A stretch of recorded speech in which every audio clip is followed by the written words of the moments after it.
Aí, estamos gravando. Então, hoje, como eu já falei para vocês, a gente vai vai dar continuidade aí ao conteúdo de edição de texto, de editor de texto do Google Documentos, tá? Vou colocar para apresentar a minha guia do Chrome, do Google Documentos.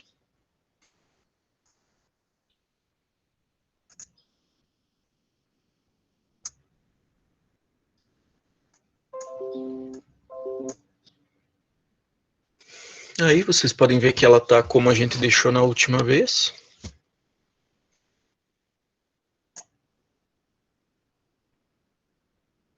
Tá? Então, sem nenhum texto, né? Só qualquer coisa que eu digitei a vez passada. E nós vimos já na aula anterior todas as configurações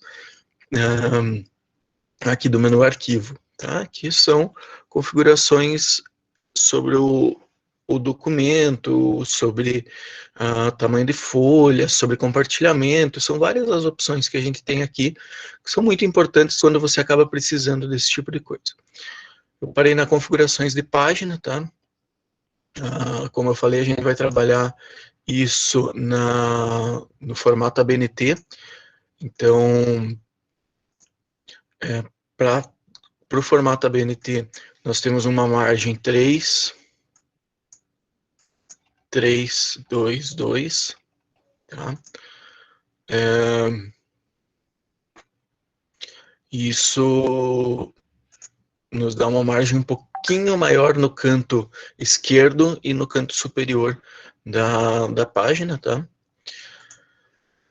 E aí, pessoal, vocês vão ver que normalmente quando a gente faz algum trabalho, coisa, nós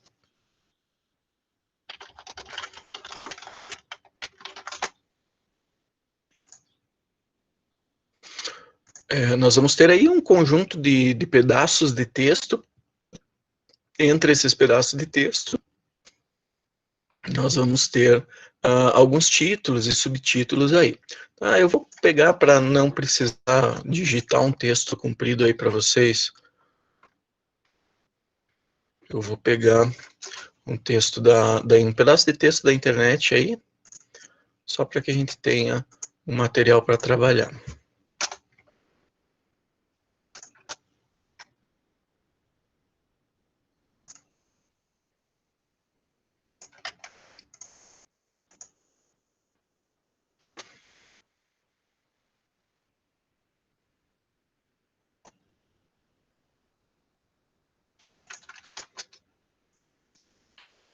Aí. Quando a gente trabalha com o formato padrão ABNT, pessoal, nós temos aí uma opção de fonte, tá? A fonte normalmente é deixado aberto para que a gente utilize ou o Arial, tá? Ou a fonte Arial, ou a fonte Times New Roman, tá? Ou Arial ou Times, padrão tamanho 12, tá? Essa é a fonte Times, essa é a fonte Arial, tá? Aí vai questão pessoal, ou de vocês, ou da instituição, ou do orientador de vocês, como for, né, conforme for o caso. Eu, pessoalmente, acho a fonte Times bem mais agradável de ler. Então, ó, deixa eu fazer um parágrafo em cada uma, para comparar. Times em cima, tamanho 12, Arial aqui no meio, também o mesmo tamanho 12. Então, eu acho mais agradável, então eu sempre recomendo a utilização da fonte Arial para trabalhos científicos. Tá? Vou deixar aqui configurado para a fonte Arial. Aqui também seria importante a gente deixar o texto como justificado, né? Que é essa opção aqui, que faz com que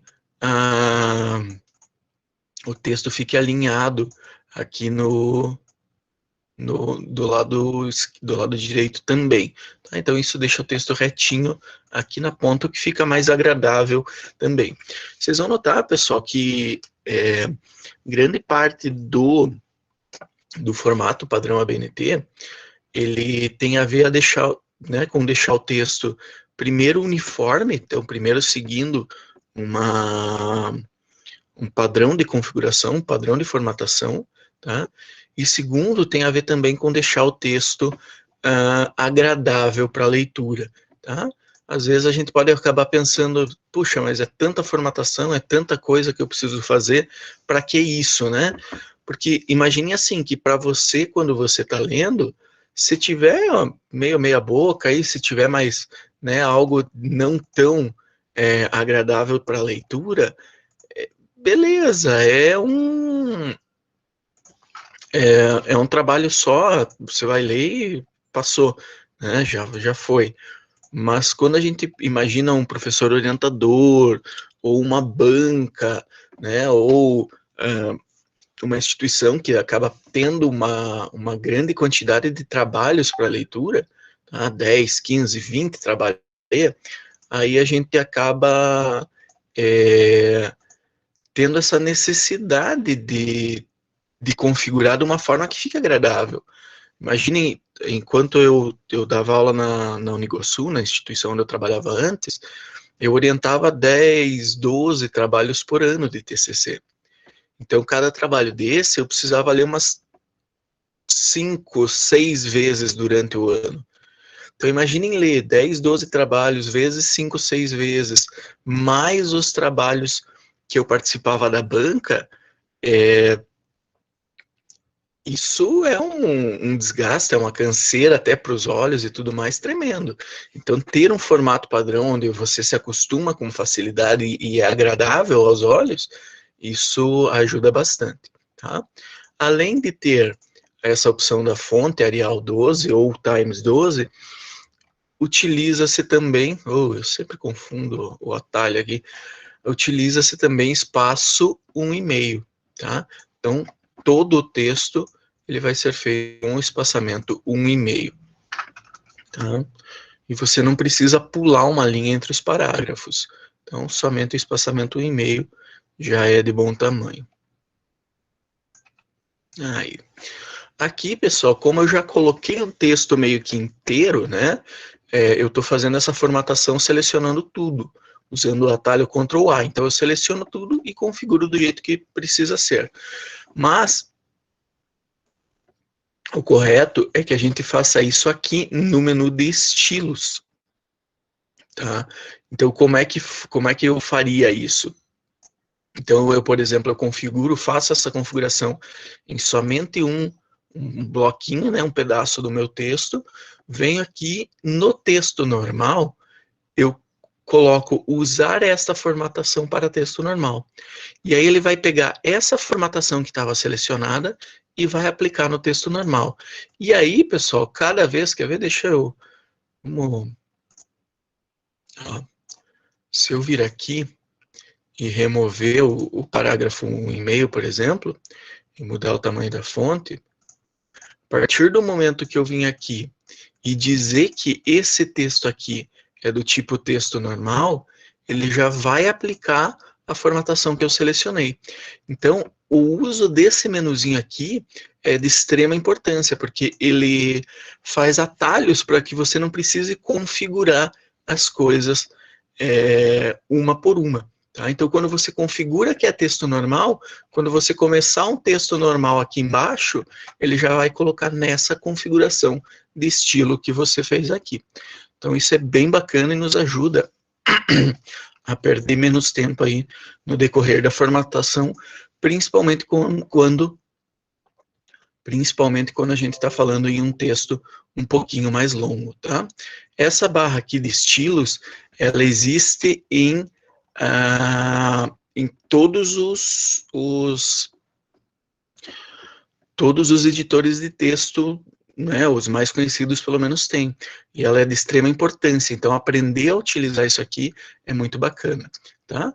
Quando a gente vai fazer sistema de títulos e subtítulos, então imaginem assim, quando eu tenho um título, né, um título nível 1, um título principal, então a BNT nos diz que nós devemos fazer isso tudo em maiúsculo, tá?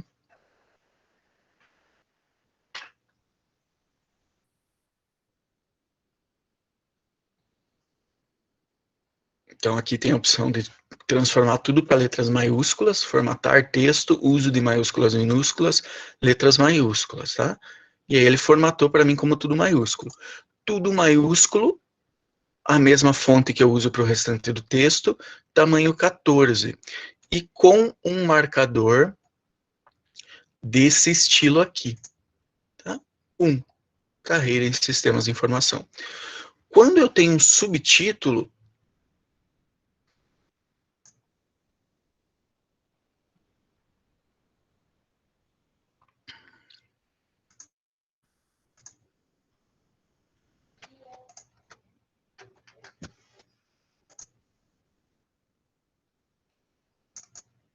deixa eu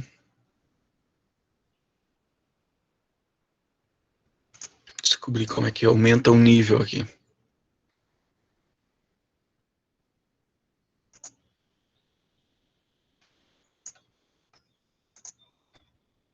Oh, caramba.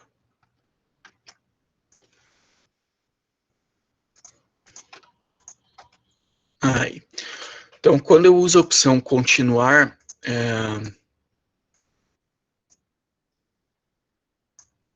continuar numeração anterior, tá? Aí ele fica automático 1, 2. E aí eu aperto Tab para dizer que isso aqui é um subtítulo. Então, esse título aqui está dentro desse outro. E aí, pessoal, eu posso, e é muito importante que eu faça isso, vir aqui e salvar essa configuração como título 1. Então, título 1, usar essa formatação em título 1. A partir de agora, todo lugar que eu vir aqui e marcar que é um título 1, ele não salvou só. Continuar na numeração anterior. Aí. Por algum motivo ele não salvou o...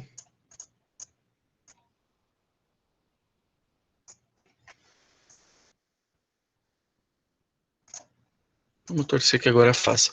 Então eu salvo aqui a formatação do título 1 e toda vez que eu aplicar algo como sendo título 1, ele vai fazer toda a formatação automática para mim. Só vou precisar mudar para a letra maiúscula aqui, tá? Sobre o curso superior em sistemas de informação. Da mesma forma, eu posso fazer também com o título 2.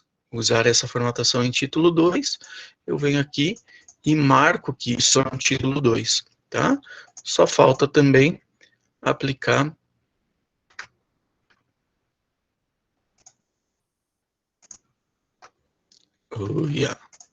aí, 1.2. Então, para fazer isso que eu fiz, você clica no começo da frase e aperta Tab. Aí ele vai aumentando o nível, tá? Então, título, subtítulo, subtítulo, outro título. E essa formatação, a partir do momento que eu configuro a galeria de estilos, a partir do momento que eu configuro para a galeria de estilos, ela me permite que, quando eu for continuar escrevendo o meu texto, então eu vou lá e vou colocar outro título, instituições.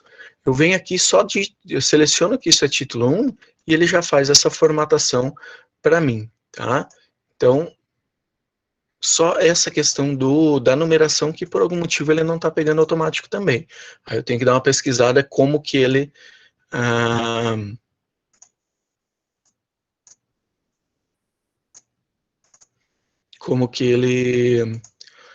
como que faz para salvar isso no editor de textos do Google. Mas nos demais ele também, né, se você pegar o LibreOffice, você pegar o Word da Microsoft, aí ele também salva, inclusive, a numeração. Tá? E com isso eu tenho um pouco de facilidade na hora de continuar fazendo o meu texto. Tá? Por quê? Porque ele vai fazendo essa configuração de maneira meio que automática para mim. E o meu texto já começa a ficar com uma carinha mais formal, com uma carinha mais padronizada do começo ao fim. Certo?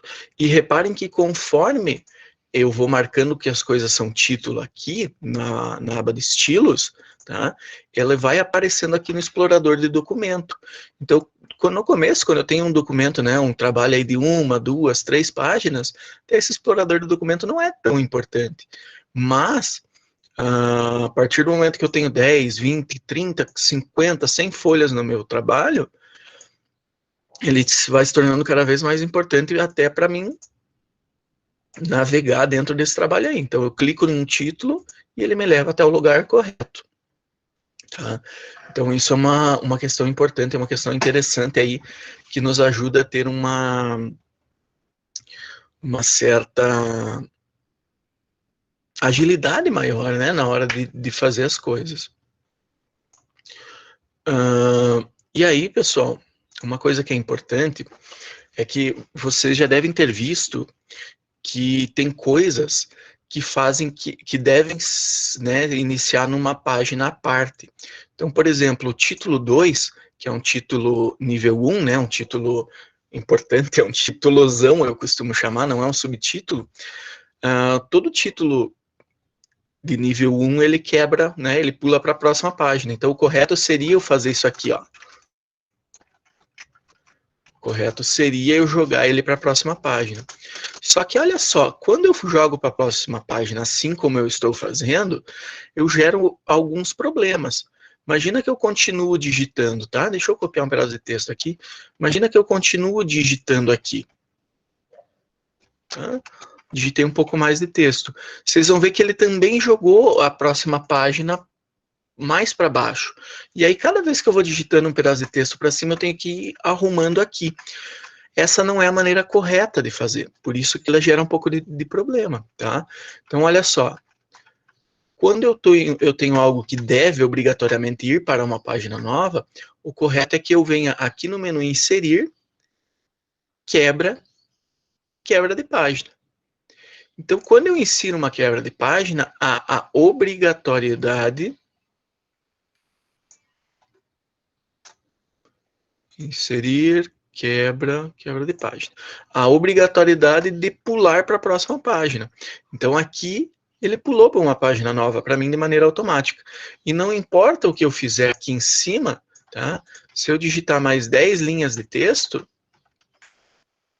ele vai continuar na página nova, tá? Sem aumentar o espaço aqui. Quando ocorre, ó, eu vou adicionar mais texto aí, até pular para a próxima página. Olhem bem o que vai acontecer. Pulei para a próxima página. Ele automaticamente joga esse texto aqui uma página para frente. Então, quando você insere uma quebra de página, você está dizendo para ele, não importa o que aconteça, isso aqui precisa ir para uma página nova. Isso nos ajuda muito na hora de fazer a organização no meu texto. Então, sempre que você tem lugares onde você precisa começar uma página nova, aprendam a utilizar essa quebra de página, porque a quebra de página vai ajudar na hora de organizar o trabalho de vocês. E isso é muito importante, tá? Ó, se eu arrumar lá em cima e adicionar bastante texto a mais, vocês vão notar que ele continua pleno para a página sem problema nenhum. Tá? 3. Então, isso é uma das coisas que nos ajuda aí quando nós estamos, organizando o nosso trabalho. E conforme você vai digitando, é importante que você não precise ter retrabalho, tá? Porque imagine que você organiza tudo, fica tudo bonitinho, e de repente você vai lá e insere uma imagem nova. Puxa, e aí essa imagem vai quebrar todas as páginas lá para baixo. Pensa de chato, né?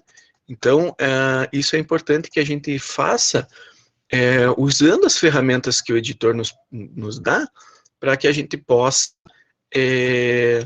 justamente, olha lá, caramba, para que a gente possa justamente evitar o retrabalho e evitar que a gente precise aí ficar corrigindo as coisas, tá? Então, fazendo de uma maneira correta logo de cara, nós temos essa ajuda, tá? Aqui no menu quebra, nós temos também a quebra de seção. A quebra de seção, ela é importante porque quando eu quebro a seção, eu posso mudar algumas coisas da formatação, tá? Então, por exemplo, quando eu insiro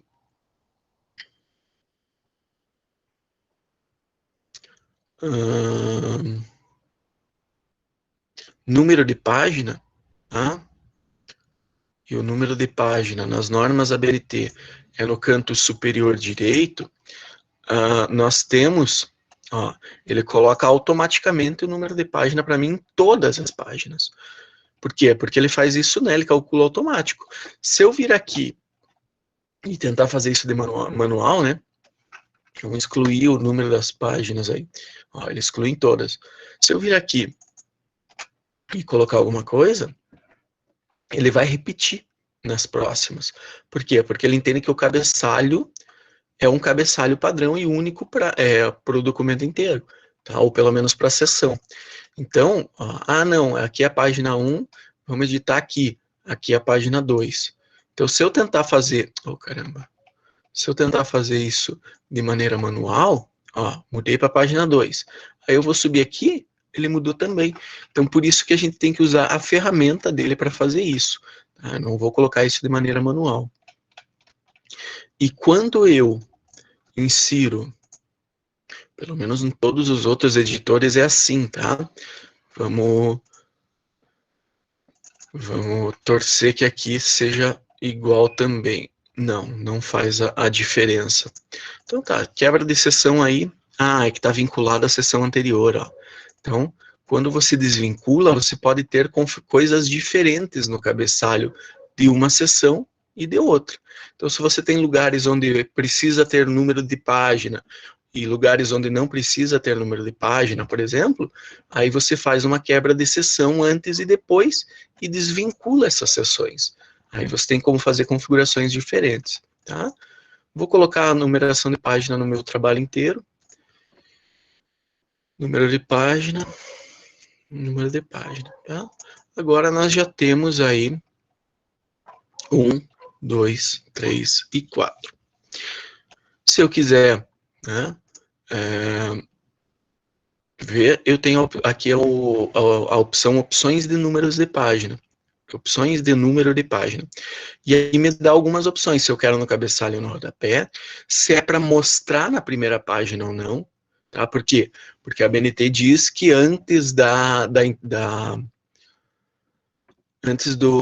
introdução, se eu não me engano, não vai o número da página. Então você teria como esconder aqui em alguns casos, tá? E ele começou no 2, tá? Porque ele conta que aqui é o número 1. Da mesma forma, eu posso vir aqui e dizer, eu quero que aqui comece no 5. Tá? Então começou no 5 aqui, 6, 7. Tá? Então, isso nos permite uma organização do nosso texto e uma formatação do número da página do jeito que eu quiser, praticamente. Tá? Vamos começar direito, começar em 1 e mostrar na primeira página. Aí, então, aí está a nossa numeração de página. Tá? Outra coisa é que eu tenho aqui no menu inserir, eu tenho a opção de inserir imagem, tabela, desenho, gráfico, linha, nota de rodapé, caractere especial, equação, né, as opções de cabeçalho e rodapé, quebra, link, favorito e sumário. Tá? Então, olha só, quando eu ensino uma imagem, eu tenho, né, no menu imagem, eu tenho a opção de mandar do meu computador, pesquisar na web, Google Drive, Google Fotos, a Early, ou pegar direto da câmera. Então, vamos pesquisar na internet, vamos pesquisar alguma coisa do tipo computador. Vamos colocar esse notebook aqui. Tá? Aí, inseriu no meu trabalho. Ficou um pouquinho grande demais.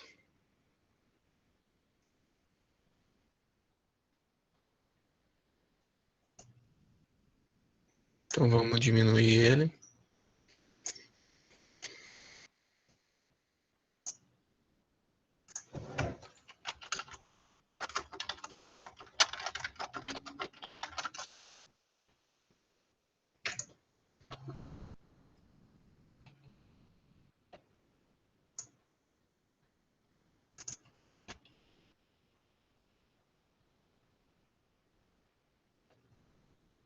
E aí, tá, eu vou manter ele centralizado.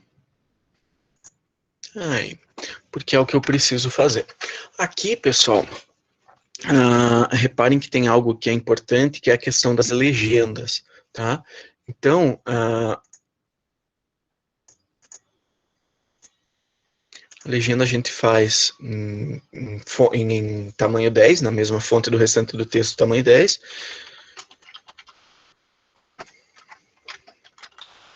Então, figura um notebook. E essa legenda ela é em negrito, tá? Aqui nós temos um grande problema, não um grande problema, mas uma função que falta ainda no Google Documentos, tá? Que é a questão de colocar legenda de maneira automática.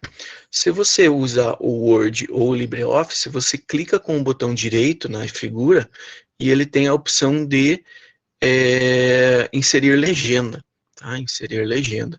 Aqui ele não tem essa função, nem a de inserir legenda, tá? Que não é tão problemático. A única coisa que faz falta nesse caso é que ele faz a contagem do número da figura automático. Então, se você vai no Word, insere uma figura, coloca a legenda dessa figura, ele vai colocar a figura 01. Na próxima, você insere outra imagem, insere outra legenda, ele vai colocar a figura 02, porque ele já contou que é a segunda. Se você inserir uma imagem antes, ele já vai aqui virar 01, e essa aqui virar 02 e a próxima virar 03. Então ele conta isso aqui automático para mim, tá? Isso é interessante, ajuda na organização e ajuda a evitar retrabalho, tá? Que é algo importante. Mas o mais importante, né, que aí sim vai fazer falta, é que quando você tem essa opção de inserir legendas, o editor tem a opção de inserir o índice de figuras automático. Tá? Então, se você tem mais de 3 imagens, né, ou 3 figuras no teu trabalho, você tem a necessidade, de acordo com a ABNT, de colocar um índice de imagens. Então, vai ter lá nas primeiras páginas, você vai ter que colocar como se fosse um sumário, só que com as figuras. Então, figura 01, tracinho, notebook, página 2. Figura 02, tracinho, computador, página 3. Figura 4, tá? Figura 3, não sei o que, figura 4. Então, vai todo um índice de imagens. Nas outras ferramentas, você tem a opção no inserir, normalmente, índice de imagens. Tá? E isso ajuda bastante. Isso é uma das funções que eu sinto bastante falta no Google Imagem aí. Até tem, mostrei para vocês que existe o menu complementos aqui, a opção de instalar complementos. Até tem alguns que permitem, né? Acho que é cross referência, se eu não me engano. Cross-reference e o outro é o Caption Maker. Cross-reference está com uma nota 3.2, Caption Maker está com uma nota 1.9. Não gostei, vamos para o cross-referência. Então, se você né, adicionar esse complemento no teu Google Docs, ele vai te inserir a opção de inserir as legendas nas figuras. Mas aí eu não tenho certeza se ele faz também esse índice de imagens automático, tá? O que é chato, né? Esse tipo de índice é bem chato, não que seja extremamente difícil, mas é que aí você vai ter que, né, ir página por página, ver as figuras que tem, normalmente você anota numa folha, página 3, figura tal, página 4, figura tal, e aí depois você vai lá em cima e faz esse índice manualmente. Tá? Então, aí é uma bola fora do Google Documentos não ter isso ainda, tá? Nem o índice de figuras, nem o índice de tabelas, tá? Que o Word, por exemplo, né, ou o LibreOffice também tem. Então, aqui, quando eu insiro a tabela, eu quero uma tabela de 2 por 4, tá? Sei lá.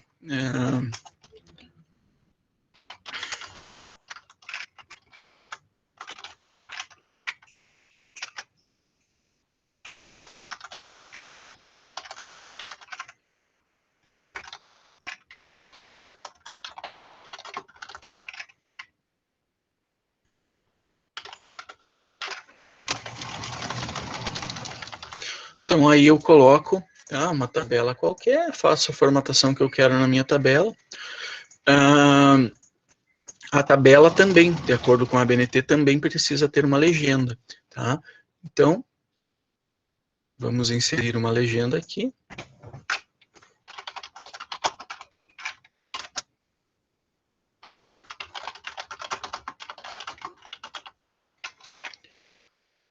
Aí está a legenda da minha tabela, tá? Essa legenda é a mesma situação. Se você tiver no Word, né, no Office da Microsoft ou no LibreOffice, você clica com outro botão do mouse aqui, você tem a opção inserir legenda, tá? E quando você usa inserir legenda, ele vai fazer esse controle automático para você e também vai te dar a opção de você fazer o índice de tabelas automático, que também é algo importante de acordo com a BNT. Tá? Então, se tiver mais de 2 ou 3 figuras, aí mais de 3 figuras, ou mais de 3 tabelas, algo importante é que vocês façam o índice de figuras lá em cima, tá? E o índice de tabelas, conforme o caso. Então, aqui no menu inserir, na imagem nós temos as várias opções de pegar uma imagem, câmera, Google Fotos, Google Drive, pesquisar na web, então isso aqui nos ajuda, tá? Tabela, e outra coisa, quando eu uso uma imagem, tá, eu preciso, além da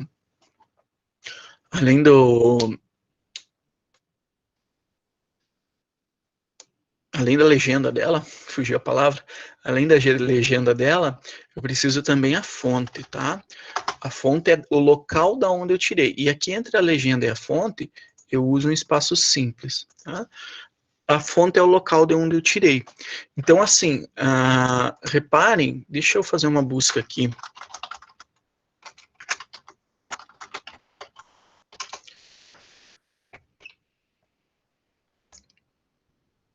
Tá, eu achei aí uma imagem de notebook.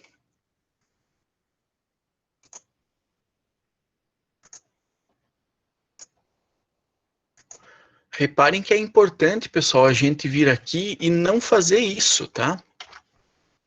Fonte, o link da coisa que eu busquei, tá? Então, não é assim que se faz fonte de imagem.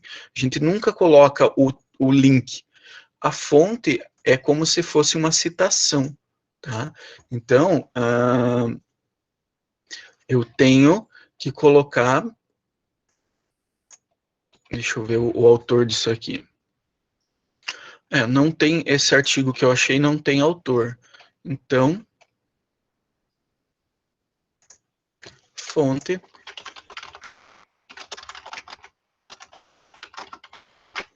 assistência técnica UOL. Por quê? Porque a página da onde eu tirei, o artigo da onde eu tirei essa imagem é assistência técnica UOL. Tá? Se fosse de um livro, eu colocaria como se eu estivesse fazendo uma citação, o autor do livro. Tá? Então, isso é importante e isso entra depois lá na nossa referência bibliográfica lá embaixo, ou numa partezinha à parte, dizendo referência das imagens. Tá? Então, isso é importante. Sempre que você colocar a fonte, você coloca o autor do local de onde você tirou. Se não tiver o autor, é o nome da página. Tá? Professor, tirei da página do UOL e não tem, né? Eu tirei da página do G1, de um artigo da G1, mas não tem qual é o autor desse artigo. Beleza, então se é do G1 e não tem autor, o autor é o G1, certo? Então, isso é importante que a gente lembre. Se fui eu que fiz, eu que fiz esse diagrama aqui, esse desenho aqui. Então, a fonte, o autor. Tá? Então, isso também é importante. Reparem que é para escrever o autor, não é para colocar o meu nome aqui. Não é assim. Fonte, o autor. Tá? E reparem que isso já dá uma organização maior para esse texto. A pessoa chegou na imagem, ela já tem como ver a descrição do que essa imagem é e qual é a fonte, né, da onde foi tirado. Foi a pessoa que inventou? Não, ela pegou de outro site. Então beleza, ele pegou de um artigo, de algum site. Puxa, que legal, quero ir lá e ver o que tem. Beleza, então eu vou pegar esse conteúdo, né, vou ver de preferência lá embaixo no fim do meu trabalho, nas referências, que artigo é esse, e vou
de castigo aí.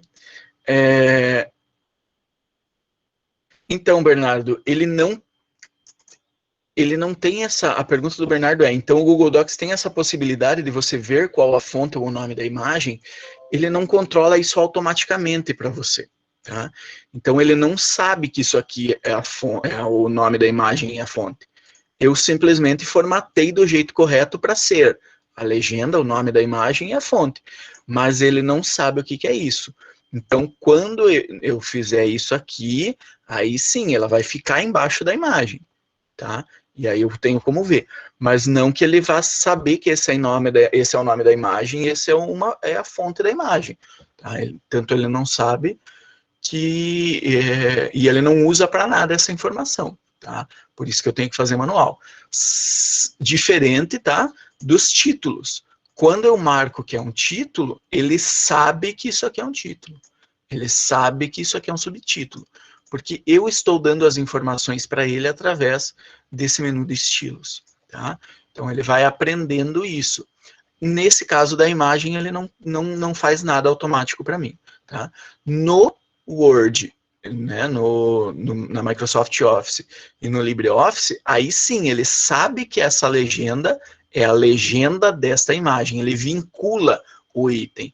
E aí, quando você inserir o índice de imagens, ele pega essa legenda porque ele sabe que isso aqui está vinculado a essa imagem. Então, é algo que é bem mais esperto, aí é um produto mais bem finalizado. Eu diria que eu espero, essa função é uma função que eu espero no Google Documentos, porque para mim ela é bem importante, tá? Legenda de figura, legenda de tabela, para mim é bem importante. E a opção de índice de figura e de tabela automático. Mas já fazem aí uns 3 anos que eu notei que ela não tem, e até agora não apareceu. Então ela aparentemente ainda não é uma prioridade para o Google, tá? Eles não começaram a desenvolver isso aí ainda não. Tá? Provavelmente vai levar mais um tempo até que eles desenvolvam essa opção. E lembrando que conforme a gente vai editando o documento, ele está me mostrando aqui que já está salvo, tá? Ó, a nuvenzinha com o checkzinho aqui me mostra que esse documento já foi salvo. Tá? Então, sempre que a gente vai fazendo, salvando, alterações salvas. Tá? Então, isso é muito importante para a gente lembrar, né, que a gente tem uma certa garantia. Se cair a luz, travar, desligar o computador aí, o teu documento está salvo na nuvem. E isso nos ajuda bastante. Beleza? Mais alguma pergunta? Não? Dou-lhe uma, dou-lhe duas. Então, beleza, galera. Obrigado pela atenção aí, tá? Vou parar a minha apresentação. Aí, voltamos para o meu carão. Pessoal, obrigado pela presença, obrigado pela participação aí. Espero que tenham entendido algumas coisas do editor de textos do Google. Qualquer coisa me procurem no WhatsApp. Para esse conteúdo, eu vou passar uma pequena atividade para vocês fazerem um documentozinho com as funções que a gente já aprendeu. Tá? Então, provavelmente hoje eu coloco essa tarefa no ar, e aí vocês respondem, justamente para mim ter uma forma de acompanhar quem está fazendo e quem não está, né? Beleza? Então, encerrando a gravação, obrigado aí, galera, e até a próxima.